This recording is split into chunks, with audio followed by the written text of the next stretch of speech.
कहना चाहता। एक हवाना यूनिवर्सिटी में लड़का पढ़ता था, पढ़ के निकला, चैम्बर खोला, चैम्बर में इतना पैसा नहीं कि बिजली का बिल दे पाए, उसकी बिजली सरकार ने काट दी। लेकिन जब वो सड़क पर आया तो उसने बसिस्ता के राजतंत्र को उखाड़ दिया। मैं फिडेल कास्ट्रो का नाम ले रहा हूं। ये क्षमता उसके अंदर इसलिए थी कि वो पेशे से वकील था। मैं कहना चाहता, नाजी पार्टी का बड़ा बोलबाला था। हिटलर के खिलाफ कोई बोल नहीं सकता था, कोई राजनीतिक लेख लिखते तो गैस चैम्बर में डाल दिया जाता था।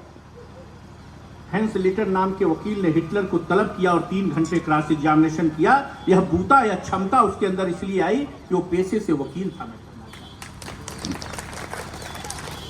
जहासिनबर्ग की कचहरी में बैठा हुआ एक वकील अफ्रीका में रंगभेद और आजादी की लड़ाई के लिए 1962 में जेल जाता है और 1-2 साल नहीं 28 साल जेल रहकर अफ्रीका को आजादी दिलाता है। नेल्सन मंडेला हमको नहीं भूलना चाहिए, हम उस बिरादरी के। जब 16वें राष्ट्रपति अब्राहम लिंकन अमेरिका के होते हैं तो दास्ता की प्रथा वहां खत्म होती, यूनिफिकेशन ऑफ अमेरिका होता है, क्योंकि वकील कैलिफोर्निया में वकालत करने वाले निक्सन 1937 में 1970 में जब वो राष्ट्रपति बनते हैं तो अमेरिका दुनिया का नंबर 1 देश होता है।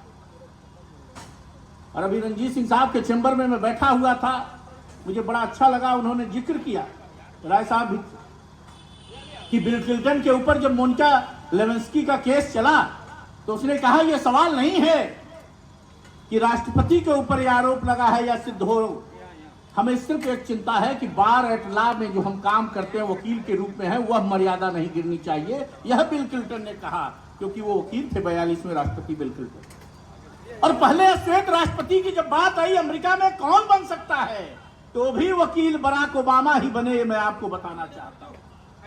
हम सबको मालूम है 2007 में 9 मार्च 2007 में इफ्तिकार चौधरी को पड़ोसी देश के परवेज मुशर्रफ ने बर्खास्त कर दिया, वहां के चीफ जस्टिस ने। अभी 2007 किसी की हिम्मत नहीं थी, किसी आईएएस के अंदर हिम्मत नहीं होती, किसी जज के अंदर हिम्मत नहीं थी कि निकले। 80,000 वकील सड़क पर आ गया 9 मार्च 2007 को इस्लामाबाद की सड़कों पर और कहा लोकतंत्र को बहाल करिए, चीफ जस्टिस को बहाल करिए, क्योंकि ये वकील न डरने वाली कौम है। मैं बताना चाहता हूं, हम नहीं डरते हैं। हम दान मांगकर बनारस हिंदू विश्वविद्यालय बनाने वाले मदन मोहन मालवीय है,